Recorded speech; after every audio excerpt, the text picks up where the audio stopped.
હજી તો હવાર વિડીયોની શરૂઆત કરી ત્યાં તો મારા સ્વામી કે હાલ ફટાફટ તૈયાર થઈ જા બાઈને રખડવા જવાનું. મેં કીધું તમે મને બહુ રખડાવોમાં, પછી બધા એવું કે છે કે જાગુને કઈ ધંધો જ નથી, નકરું રેખડા જ કરે છે.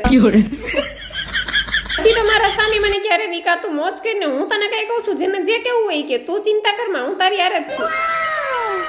પછી તો ગામમાંથી આવ્યા ને બધું ફ્રૂટ લઈ આવ્યા, આંબળા ને બધું, અને આવીને સીધું પેલા મેં છે ને ડાઇનિંગ ટેબલ ના કપડા બદલાઈ અને ગામમાં 2 ગ્લાસ રસ ઢીચી ગયા ને તોય આવીને મારે આ ગ્રીન જ્યુસ બનાવવાનું હતું. બે પેલા તો ઈ જ કામ કર્યું, મેં કીધું લાવ ફટાફટ ગ્રીન જ્યુસ બનાવી લો. એટલે છે ને સરસ મજાની પાલક ને ધોઈ નાખી, 3-4 આંબળા સુધારી નાખ્યા, એમાં છે ને દેશી ગોળ નાખ્યો, સંચળ નાખ્યું, લીંબુ નાખ્યું, આદુનો ટુકડો નાખ્યો અને પછી મસ્ત મજાનું આપણે ગ્રીન જ્યુસ બનાવી. અને આમ તો છે ને આ ગ્રીન જ્યુસ નથી, આ છે ને મેજિક જ્યુસ છે. આ જ્યુસ પીને મેં મારો 30 કિલો વજન ઉતાર્યો.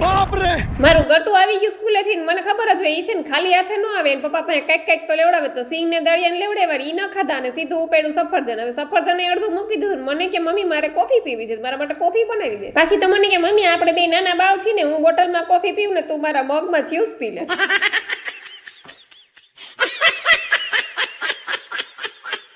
હાલો આજ કોમેન્ટમાં કહેજો તમને કોફી ભાવે કે જ્યુસ. અને આજે સાંજે આપણે રસોઈની રજા જ હતી. આમે મારે રોજ રજા જ હોય, કેમ કે સ્વામીને ગટુને જવાનું હતું, ભજીયાનો પ્રોગ્રામ હતો વાડીમાં એને દોસ્તારને ન્યા. એટલે ગટુને તૈયાર કરતી હતી ને ઈ બે બાપ દીકરી તો ઉપડી ગયા ન્યા દોસ્તારને ન્યા વાડીએ ભજીયા ખાવા. અને આપણે પાછળથી આ માનમાનું ઉપડું, મારાથી તો 50 કિલોનું પપૈયું ઉપડતું નહોતું. પછી ઈ સુધારીને આપણે બે ગયા ખાવા.